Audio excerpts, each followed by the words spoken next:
तत्काल गर्नुपर्ने कामहरू के कस्तो गर्न सकिन्छ र दीर्घकालमा पुनर्निर्माणको काम के कसरी गर्नुपर्छ गर्न सकिन्छ, त्यस सम्बन्धमा प्रत्यक्ष रूपमा आफैले हेरेर बनाऊँ र कार्यान्वयन गरौँ भन्ने हिसाबले पनि म आएको हुँ र म टोलीसहित आएको छु। मन्त्रीज्यूहरू, सम्बन्धित मन्त्रीज्यूहरू हुनुहुन्छ, विभागीय मन्त्रीज्यूहरू हुनुहुन्छ, सचिवज्यूहरू हुनुहुन्छ, डिजीहरू हुनुहुन्छ, विभिन्न विभागका साथीहरू हुनुहुन्छ र यो टिमसहित जनप्रतिनिधिहरू, दलका नेता साथीहरू सहित म आउनुको अर्थ यो पुनर्निर्माणको कामलाई ठिक ढङ्गले र प्रभावकारी ढङ्गले शीघ्रातिशीघ्र अगाडि बढाउनु हो। यो सङ्कल्प साथ म आएको छु। अघि हामीले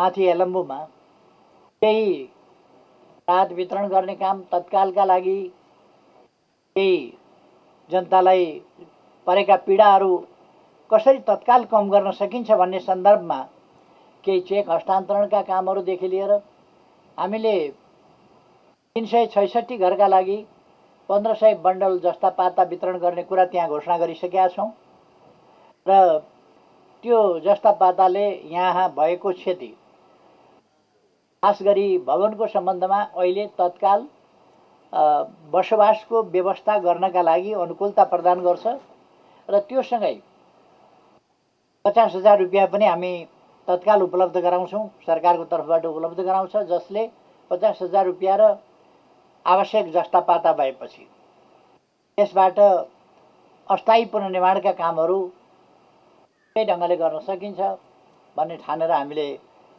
त्यो सोच बनाएका छौँ। त्यो अघि मैले घोषणा पनि गरेको छु। अब तत्कालै त्यस सम्बन्धमा वितरणका कामहरू हुनेछन्, जसबाट खास गरी जिल्ला विकास समन्वय समिति, नगरपालिका, गाउँपालिकाहरू,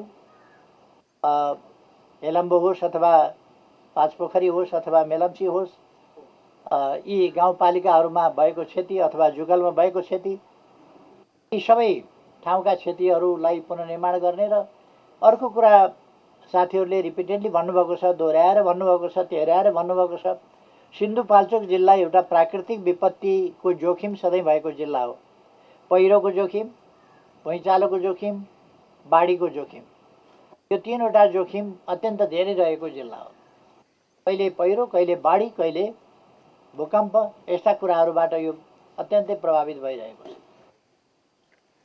देशमा 72 सालको भूकम्पबाट अति प्रभावित हुने कुरा होस् अथवा 71 सालको पहिरोबाट प्रभावित हुने कुरा होस् अथवा अरू विभिन्न समयका पहिरोहरू, गत वर्षको पहिरो अथवा यस वर्षको पहिरो र त्यस पहिरोको कारणले आएको बाढी जस्ता कुराहरूबाट अत्यन्त प्रभावित भइरहने त्यस प्रकारको जिल्लाको रूपमा यो चिनिएको छ। यसर्थ हामीले हरेक वर्ष उद्धारका कामहरू गर्ने अथवा राहत वितरण गर्ने अथवा पुनर्स्थापनाका कामहरू गर्ने भन्दा यस्ता घटनाहरू पहिरो गइरहन्छ तर पहिरोमा नपर्ने गरी हाम्रा आवासहरू निर्माण गर्ने, यदि क्षति भइहाल्यो भने पनि, बारीमा क्षति भए पनि, खेतमा क्षति भए पनि, फलफुलका बिरुवामा क्षति भए पनि, घर र मानवीय क्षति, पशु क्षति त्यस्तो हुन नपाओस् भन्ने कुरामा हामी सबभन्दा बढी सजग हुनुपर्छ।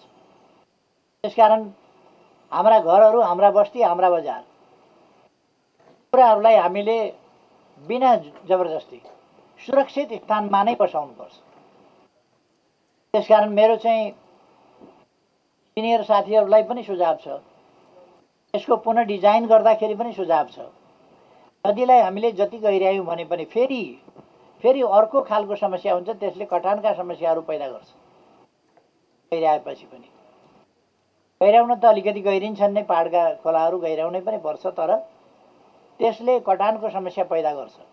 यतापट्टि गहिर्याउने सँगै कटान, त्यसले आफ्नो कटानको काम निरन्तर गरिराखेकै हुन्छ। नदीले बढी भयो भने त्यसले फ्लस गरेर बगाएर लाने, फेरि कम भयो भने काट्न थाल्ने, बढी भयो भने पनि त्यो बढी भएकै ठाउँबाट टेबलबाट पनि कटान गर्ने, त्यस प्रकारका समस्याहरू हामीले झेल्नु पर्ने हुन्छ।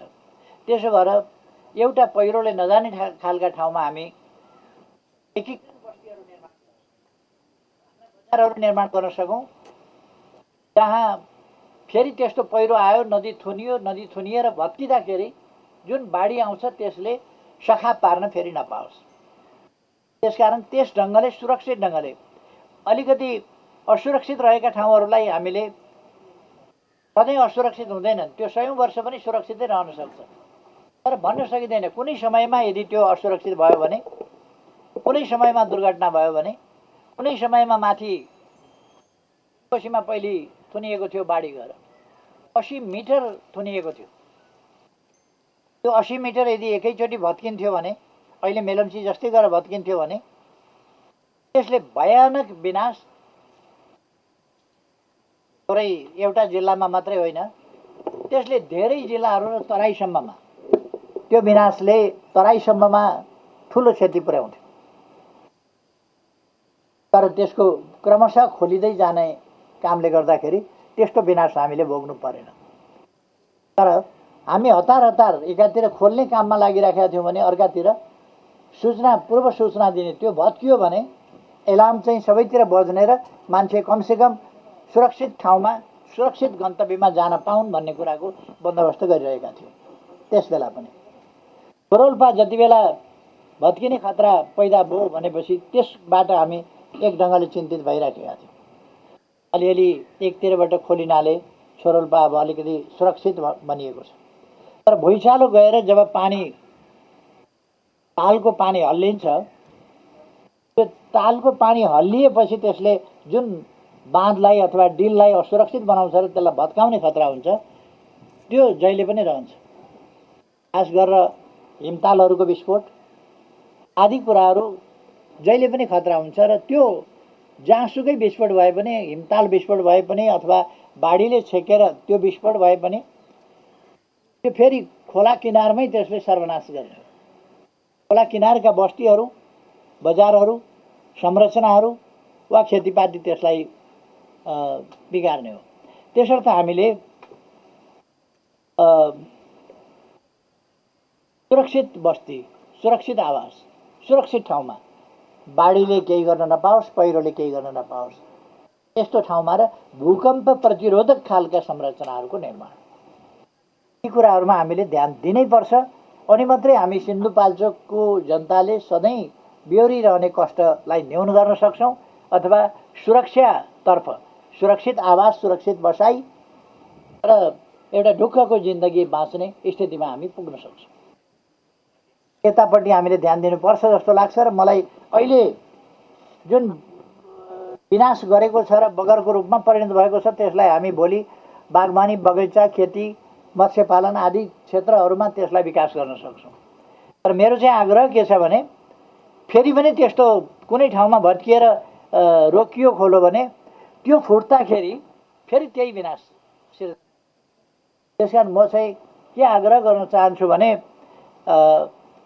त्यही ठाउँमा त्यसै गरी उस्तै बस्ती, उही ठाउँमा उही बजार बसाउने कुरामा धेरै कोसिस नगरौँ। किनभने त्यो 2-4 वर्ष कुनै पनि समय त्यो विनाश नआउँदासम्म त सुरक्षित हुन्छ, आएको बेला चाहिँ फेरि त्यसले बर्बाद गर्छ। मैले अस्ति यसै प्रसङ्गमा विनाशकै सन्दर्भमा हामीले सरकारले यो प्राकृतिक विपत्तिको न्यूनीकरण कसरी गर्ने र यसको क्षतिबाट कसरी बस्ने भन्ने सन्दर्भमा मैले लामो बगरको पनि कुरा गरेको थिएँ, तामाकोसीको माथि। र अप्पर तामाकोसी प्रोजेक्ट सरल, सस्तो, राम्रो प्रोजेक्ट किन भयो त्यो भर्खरै हामीले उद्घाटन गऱ्यौँ, सुरु भएको छ। र त्यो लामा बगर कसरी बन्यो भन्दा भयानक प्राकृतिक विपत्तिबाट लामा बगर बनेको छ, जसले गर्दाखेरि त्यो विद्युत आयोजना हामीले त्यसरी अहिले चाहिँ बनायौँ। किनभने त्यो ताल जस्तो ठाउँ कसरी बन्यो, जमिन मुनि कसरी खोला गयो, यो सबै पहिरोको कारणले भएको छ। त्यो भूकम्पले पहिरो गयो अथवा अरू कारणले पहिरो गयो, के कारणले पहिरो गयो, तर त्यहाँ भूबनोटमा परिवर्तन आएको छ, भौगर्भिक हिसाबले नै परिवर्तन आएको छ। यस्ता कुराहरू हुने गर्छन्। त्यसकारण हामीले यस्ता पक्षमा दीर्घकालीन ढङ्गले सोच्न पर्दछ र सुरक्षित ठाउँमा, सकेसम्म सुरक्षित ठाउँमा आवास र सबैतिरको जमिनको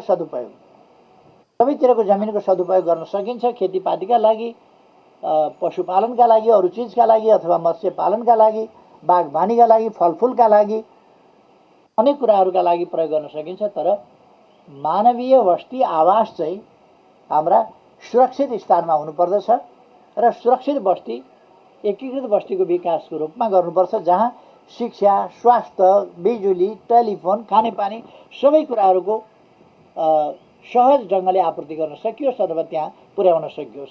जनताको शिक्षा र स्वास्थ्यसम्मको पहुँच सहज हुन सकोस्, शिक्षा र स्वास्थ्य जनतासम्म पुर्याउन सकियोस्, अथवा खानेपानी त्यहाँसम्म पुर्याउन सकियोस्। यस हिसाबले बस्ती बसाउनु आवश्यक छ भन्ने कुरा म साथीहरू समक्ष निवेदन गर्न चाहन्छु। अब अहिले हामीले केही ठाउँहरूलाई विभिन्न सङ्घ संस्थाहरू मार्फत पनि चेकहरू वितरण भएको छ, सहयोगहरू आएको छ र सरकारको तर्फबाट मैले अघि नै भने हरेक पीडित परिवारलाई जसको घर भत्किएको छ, बगेको छ, ढलेको छ, यस्तो परिवारलाई तत्काल 50,000 र आवश्यक पर्ने जति जस्ता पाता पुग्छ त्यो 1500 बन्डल भनेको तपाईँहरूले 1000 बन्डल माग्नुभएको थियो, हामीले त्यसको डेढा थपेर भनेका छौँ। आवश्यक जति 1000 बन्डल मागिएकोमा हामीले 1500 बन्डल दिन्छौँ भनेको, जति चाहिन्छ त्यो जस्ता पाता त्यो पुरा हुने गरी गर्न सकिन्छ। तर वरिपरि पनि जस्ता पाता लगाउने काम चाहिँ नगर्दाखेरि राम्रो हुन्छ, किन त्यो बसिसक्नु पनि हुँदैन, गर्मीले हावा पनि आउँदैन त्यसबाट, र त्योभन्दा अरू प्रकारका विधिहरू तत्काल अपनाउन सकिन्छ। अलिक काठ दाउरा, लडे पडेका रुखहरू आदि इत्यादिको प्रयोग गर्न सकिन्छ, त्यसको व्यवस्थापन वनले गर्छ। र बाटाहरू तत्काल बनाउने कुरा अघि नै साथीहरूले राखिसक्नु भएको छ। बाटाहरू तत्काल बनाउने कुरा, पुलहरू तत्काल बनाउने कुरा, यो ऐतिहासिक 1886 मा चन्द्र शमशेरले बनाएको यो एक ढङ्गले भन्यो भने ऐतिहासिक झोलुङ्गे पुल हो। यस पुललाई त्यो त एउटा इतिहासकै हिसाबले पनि हामीले जीवित राख्नुपर्छ। त्यसकारण त्यस पुलको कति अहिले तत्काल अर्को पुल पनि त्यहाँ नजिकै भएपछि त्यो पुल आवश्यक नहुन पनि सक्ला, तर त्यो इतिहासको हिसाबले पनि त्यसलाई जीवित राख्नुपर्छ। त्यसकारण त्यसलाई तत्काल निर्माण गर्ने कुरादेखि लिएर अर्को पुल निर्माण गर्ने, जुन बगेको पुल छ त्यसलाई निर्माण गर्ने कुरादेखि लिएर साथीहरूको त्यहाँ बेली ब्रिज भन्ने कुरा छ, बेली ब्रिज होइन, बेली ब्रिज राख्दा ओर्दा अर्कै पुल पनि तयार गर्न सकिन्छ, सडक पुल तयार गर्न सकिन्छ भन्ने अलिकति समयमा त्यो तयार हुन सक्छ भन्ने खालको साथीहरूको छ। या नजिकै बेली ब्रिज राखेर अनि यदि निर्माण कार्य अलिकति समय लाग्छ भने त्यो गर्न सकिन्छ। नत्र भने झोलुङ्गे पुल तत्काल बनाएर अनि सडक पुल चाहिँ समय लिएर राम्रोसँगले नै बनाउनु पर्ने हुन्छ। र हामीले ध्यान के राख्नु पर्यो भने जस्तो सुकै हुँदाखेरि पनि पुल फेरि नभत्कियोस् भन्ने। तर पानीले छोयो भने अथवा नछुँदाखेरि पनि जसरी यसपल्ट ढुङ्गाहरू पल्टाएर ल्यायो, ढुङ्गाहरू ठोक्काउँदै पल्टाउँदै ल्यायो, बगाउँदै ल्यायो, त्यस हिसाबले आउने बाढीले चाहिँ पुलहरूलाई भत्काउन सक्छ, त्यसको पिलरहरू नै भत्काउन सक्छ, त्यसको जग नै उखेलिदिन सक्छ। यसपल्टको ट्रेन्ड बढी माथि पुर्ने खालको रह्यो, कहिलेको ट्रेन्ड चाहिँ तल खोलिदिने खालको हुन्छ। त्यो खोलिदिने खालको भयो भने त एकैछिनमा त्यस्तो पुलको खम्बा सम्बा सबै भत्काइदिने, काट्ने खालको भयो भनेदेखि उरतिर परतिरको त्यो जगहरूलाई चाहिँ फ्याँकिदिने, त्यस प्रकारका कुराहरूले अप्ठ्यारो पार्न सक्छ। हामी साथीहरूले अरू पनि विषयहरू राख्नुभएको छ, मेलम्चीको सम्बन्धमा राख्नुभएको छ। जिल्ला समन्वय समितिका संयोजकजीले त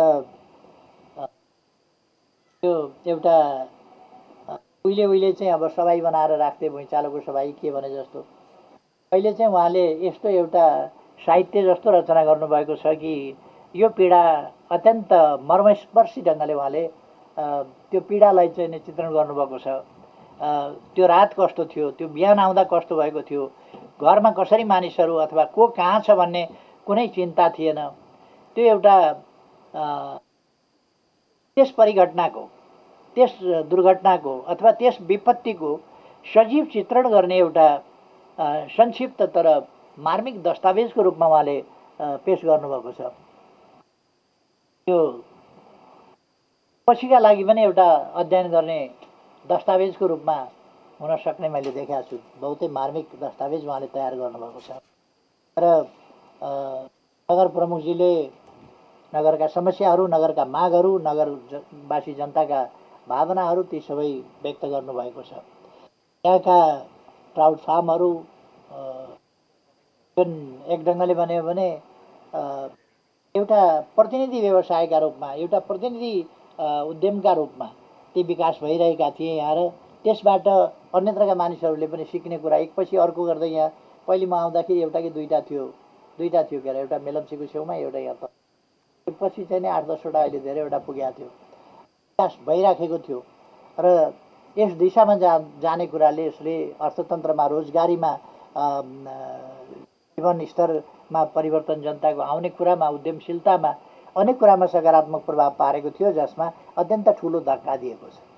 यस सम्बन्धमा सरकारले के गर्न सक्छ भन्ने कुरा पनि हामी हेर्दैछौँ। सरकारले के गर्न सक्छ त यस सम्बन्धमा, कति गर्न सक्छ? अहिले मैले धेरै कुरा यहाँ भन्ने भन्दा पनि सरकारले निर्णय गर्ने र त्यो निर्णय कार्यान्वयन गर्ने कुरातिर जानु वाञ्छनीय हो। हामी मेलम्ची खानेपानी बडो मुस्किलका साथ धेरै वर्ष लगाएर काठमाडौँ लगेका थियौँ, तर अहिले मेलम्ची खानेपानीको साह्रै ठुलो दुर्दशा हुन्थ्यो। तर मेलम्चीको अलिकति परीक्षण गर्नुपर्ने समय भएको हुनाले 4 गतेदेखि हामीले परीक्षण थाल्ने भएको हुनाले त्यो तयारी गर्दै थियौँ।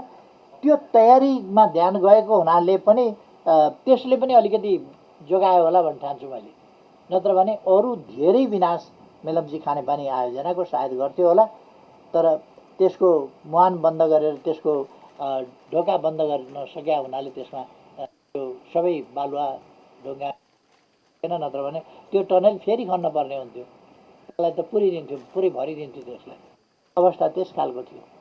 र त्यस अवस्थामा हामी फेरि त्यस टनललाई अगाडि बढाउने र हुनसक्छ यो सन् 2021 भित्र अथवा पुसभित्र सम्भवतः काठमाडौँमा मेलम्चीको खानेपानी उतार्न सक्न गाह्रो छ। र हाम्रो अर्को साल लाग्न नपाओस् भन्ने कुरामा ध्यान छ। अर्को साल भरसक लाग्न नपाओस्, लाग्यो भने पनि त्यो पहिल्यै महिना पहिल्यै तारिक जस्तोमा चाहिँ पुगोस् काठमाडौँमा खानेपानी भन्ने कुरामा पनि हाम्रो ध्यान गएको छ। अर्को तत्सम्बन्धमा मेलम्ची खानेपानी आयोजनाको सम्बन्धमा परिरहेको पिरमर्काको कुरा साथीहरूले जुन गर्नुभएको छ, त्यसको सम्बन्धमा सरकारले यथोचित व्यवस्था गर्ने कुरा म साथीहरूलाई भन्न चाहन्छु। त्यस सम्बन्धमा सरकारले यथोचित व्यवस्था गर्छ। यहाँ लोकल भेन्डरहरूको कुरा अथवा लोकल जनतालाई परेको मर्का, जो वास्तवमा मर्का परेको छ, त्यो वास्तविक मर्कालाई सरकारले हेर्छ। र दाजुभाइ दिदीबहिनीहरूले अर्को के कुरालाई पनि ध्यान दिनुपर्छ भने, सरकार भनेको हाम्रो हो र सरकारको पैसा भनेको हाम्रो हो। अहिले यहाँ समस्या पर्छ, यहाँनिर खर्च गर्नुपर्छ, अर्को ठाउँ समस्या पर्छ, अर्को ठाउँ खर्च गर्नुपर्छ। त्यसकारण एउटा प्रवृत्ति के छ भने, मुआवजा भनेपछि सरकारले कुनै काम गर्न खोज्यो, कुनै विकास निर्माण गर्न खोज्यो भने स्थानीय जनताबाट मुआवजा यति बढाइदिने कि अनुचित ढङ्गले बढाइदिने र त्यो आयोजना चाहिँ महँगो परिदिने, भरे आफैले उपभोग गर्ने कुरा हो, आफ्नै अर्थतन्त्रमा असर पर्ने कुरा हो। त्यो महँगीको मार सबैतिर पर्छ। त्यसकारण हामीले सरकार आफ्नो हो, सरकारसँग भएको रकम आफ्नो हो जस्तो हल्ला चलाउँछन् नि। अब यो हल्ला त विभिन्न प्रकारका चलाउँछन्, खाए लुटे भनेर। सरकारी पैसा त्यस्तो खुरुखुरु खान, खुरुखुरु लुट्न, त्यहाँ ढिकुटीमा पैसा राखेको छ, गएर निकाल्दै झोलामा हाल्दै कुद्दै गर्ने त्यस्तो छाडातन्त्र हुन्छ र काहीँ। त्यो पैसा भनेको त मान्छेले देख्दैन। अहिले हामीले यहाँ सहयोग गऱ्यौँ, चेक दिउँ, कोही त्यो पछि सकली चेक दिउँ, कोही चाहिँ नै उसमा मात्रै चेक दिउँ नि हामीले। पछि फेरि दिँदाखेरि पनि हामीले चाहिँ त्यो चेक दिँदाखेरि अर्को ब्याङ्कमा लगेर उहाँले चेकै दिने हो, कुन काम गर्ने हो त्यसको भुक्तानी चेकबाट हुने हो। यो कुरा पनि नबुझेका मान्छेहरूले पैसाका क्याट एकदम गड्डी थैलामा हालेर कुदेका छन् जस्तो गरेर जुन चित्रण गर्ने गर्छन्, कर्मचारीले खाए भन्ने खालको चित्रण गर्ने गर्छन्, त्यस्तो होइन यथार्थ। अब करप्सन कहीँ छँदै छैन म भन्दिनँ होला, तर हामीले करप्सन यदि फेला पार्यौँ भने कुनै मुलायजा नगरिकन करप्सन गर्नेहरूमाथि कडा कारबाही हाम्रो हुन्छ। हामीले कडा कारबाही गर्छौँ। तर हल्ला गर्नेहरूलाई त काम गर्नु परेको छैन नि। काम गर्नु नपरेपछि हल्ला गर्ने, काममा असहयोग गर्ने, त्यस प्रकारका प्रवृत्तिहरू देखिन्छ। त्यस्ता समस्याहरूमा पनि राजनीति गर्ने त्यस्ता प्रवृत्तिहरू देखिन्छ। त्यसकारण म दाजुभाइ दिदीबहिनीहरूलाई भन्न चाहन्छु, राजनीति त गरौँ, तर राजनीति गर्दाखेरि सबैका खेतमा लाग्ने गरी पानी लाग्ने गरी कुलो ल्याउन खोजेको छ। राजनीति गरेर त्यो गाउँपालिका प्रमुख भएका बेला, अध्यक्ष भएका बेला किन कुलो ल्याउने? यसलाई हराउनै सकेन ल्याउन भन्ने पारेर अनि म चाहिँ सक्छु भनेर मैले जितेपछि ल्याउनुपर्छ भन्ने त्यो प्रवृत्ति हुन्छ। त्यसै गरेपछि अर्काले फेरि अर्कोपल्ट अस्ति मलाई बनाउन दिएन, यसलाई किन बनाउन दिन्छु भन्छ, अर्काले पनि बनाउन दिँदैन। अनि यसै गरेर हामीले हाम्रा ठाउँको विकास नगर्ने हो र? यस्तै खालका हानथाप गर्ने, विकास निर्माणका काम, जनतालाई परेका मर्का असुविधा पीडाहरूमा राजनीतिक व्यापार गर्ने कुरा हो र? त्यसकारण हामीले अलिकति आफूलाई राजनीतिक हिसाबले, सामाजिक हिसाबले, सांस्कृतिक हिसाबले, सभ्यताको हिसाबले, भावनाको हिसाबले माथि उठाउनुपर्छ। यस्ता संकीर्णताभन्दा अलिकति आफूलाई फराकिलो बनाउनुपर्छ र मात्रै हामी देशको विकास गर्न सक्छौँ। मेरो सबै पार्टीहरूलाई, सबै पक्षहरूलाई आग्रह छ, कसैले पनि यस्ता कुराहरूमा राजनीति गर्नु हुँदैन। मैले केही ठाउँहरूमा देख्छु अत्यन्तै क्षुद्र राजनीति गरिरहेको, धेरै ठाउँहरूमा राजनीति गरेको छैन। कोरोना महामारीका विरुद्ध हामीले लडाईँ लड्यौँ, राष्ट्रिय लडाईँ। त्यस लडाईँमा स्थानीय तहहरू अत्यन्तै सक्रिय भए। त्यो लडाईँलाई जित्ने कुराका लागि, कोभिड-19लाई नियन्त्रण गर्नका लागि हाम्रा स्थानीय तहहरू अत्यन्तै सक्रिय भए। वास्तवमा हामी एकताबद्ध ढङ्गले सक्रिय हुनैपर्छ। त्यो कोभिड-19का विरुद्ध हामीले देशव्यापी रूपमा देख्यौँ। यस्ता हाम्रो ठाउँमा, आफ्नो ठाउँमा आफूलाई परेको मर्काको सम्बन्धमा पनि अथवा जस्तोसुकै कुरामा पनि हामी एकताबद्ध हुनुपर्दछ र एकताबद्ध भएर हाम्रा संयुक्त प्रयासहरू, साझा र सामूहिक प्रयासहरूबाट यस्ता समस्याहरूको समाधान हामीले गर्नुपर्छ। म सबैसँग आग्रह गर्न चाहन्छु, कसैले पनि सानो सोच राख्न हुँदैन। यसमा राष्ट्रसेवकहरू ज्यान जोखिममा राखेर खटेका छन्। यहाँहरूले नै देख्नुभएको छ, नेपाली सेना, नेपाल प्रहरी, सशस्त्र प्रहरी, अनुसन्धानका कर्मचारीहरू अथवा राष्ट्रसेवक कर्मचारीहरू अथवा समाजसेवीहरू, अरू मान्छेहरू कसरी खटेका छन्। सेनाले जागिर मात्रै खाएर त बसेको छैन नि, ज्यान जोखिममा राखेर। रामेछापमा एकपल्ट आगलागी भयो, जनता जोगाउन खोज्दा, जनताको धन सम्पत्ति जोगाउन खोज्दा नेपाली सेनाका 11 जना अधिकृत जवानको उहाँहरूको मृत्यु भयो। त्यहाँ जलेर मृत्यु भयो। यसरी आफ्नो ज्यान जोखिममा राखेर सेनाले किन काम गरिरहेको छ? देश भनेर सेनाले त राजनीति गर्नु परेको छैन त, गरेको छैन त राजनीति। अनि हामीले चाहिँ राजनीति गर्नुपर्छ त्यस्ता कुरामा। अब खोलामा मान्छे बग्न लाग्यो भने पनि निकाल्दाखेरि पनि मान्छे कुन पार्टीको भनेर सोधेर निकाल्ने, यस्तो बुद्धि पनि लिन थाल्यौँ हामीले भने के होला समाज? हाम्रो मति कहाँ पुग्ला? हाम्रो बुद्धि के होला? हाम्रो हामीभित्र रहेको मानवीयता त्यो के होला? त्यसकारण हामीले यस्ता कुराहरूमा एकताबद्ध भएर यो समस्याको समाधान गर्नुपर्छ। जनता र समाज, जनता, विभिन्न सङ्घ संस्था र सरकार, तीनटै चिज मिलेर, जनता, सङ्घ संस्था र सरकार। अब यसमा सङ्घ संस्थाभित्र मैले जनप्रतिनिधि र प्रतिनिधि संस्थाहरूलाई मैले सरकारभित्रै राखेको। अरू रेड क्रस जस्ता संस्थाहरू, अरू विभिन्न परोपकारी संस्थाहरू, त्यस्ता संस्थाहरूले सहयोग गरिरहेका छन्, सहयोगको हात बढाइरहेका छन्। एउटा कुरा तपाईँहरूले यहाँ अलिकति ठिकै ढङ्गले गर्नुभयो जस्तो लाग्छ मलाई।